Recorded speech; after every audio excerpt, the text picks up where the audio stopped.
Salam, hörmətli müəllimlər və abituriyentlər.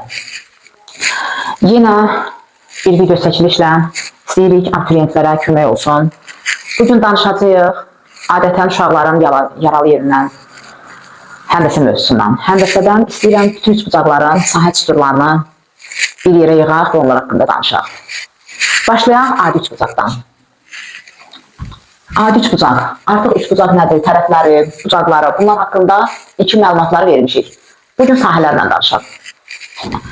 ABC üçbucağı əgər adi üçbucaqdırsa, yəni tərəfləri müxtəlif olan üçbucaqdırsa, sahəsini tapanda S bərabərdir A vur H böl 2. Adi üçbucaq üçün.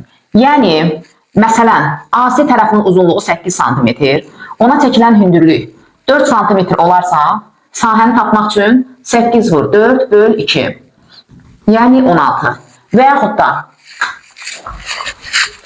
hansı tərəf olur olsun, ancaq ona çəkilən hündürlüyü yazmaq və vurmaq olar. Yəni BC tərəfinə çəkilən hündürlük adi olsun tutalım. BC tərəfinə çəkilən hündürlük adidir. Onda 16 vur 2 böl 2 və cavab 16.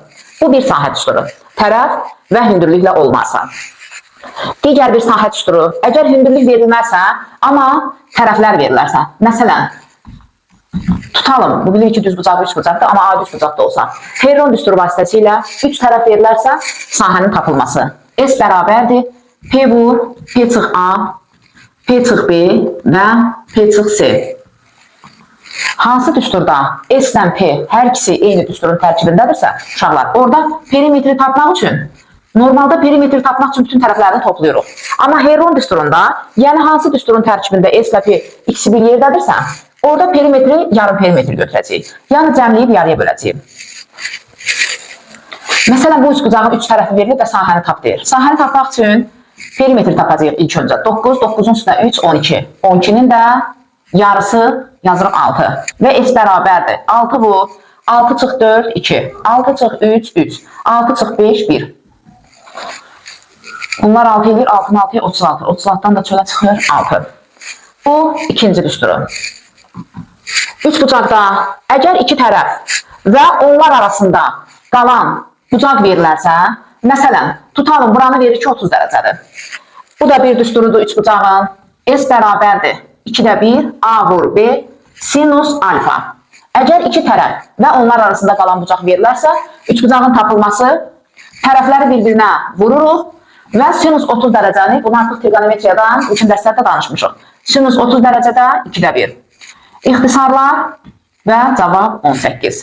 Deməli uşaqlar, əgər hündürlük varsa tərkibində məsələnin AH böl 2. Hündürlük yox, 3 tərəf varsa Heron düsturu. Və yaxud da 2 tərəf və ya 1 bucaq varsa AB vur sinus alfa vur 2-də 1 düsturu ilə hesablanacaq.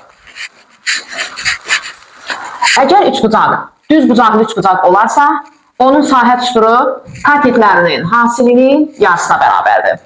A vur B böl 2. Bu daha çox məşhur olan düsturlardandır.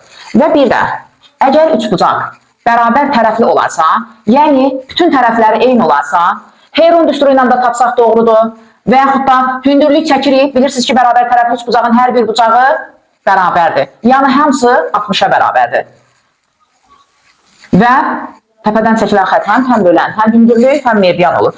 Ona görə istəsəz, 30 dərəcəli bucaq qarşısındakı kateti A ilə işarə eləsək, 90-ın qabaqları 2A, 60-ın qabağı da A kök 3. Yaza bilərsiniz, A vur, A kök 3 bölü 2, vur 2-də 1, yəni A kvadratı kök 3 böl 4, eynini buradan da ala bilərik. Heç bilmiriksə, əzbərimizdə yoxdursa bu, bərabər tərəfli üç bucağın özünün sahə düsturu A kvadratı kök 3 böl 4 alınması isə yenə də dediyimiz kimi buradan. Bu düsturları əzbərləyin, məsələlərin işlənilməsi sizə daha rahat gəlsin.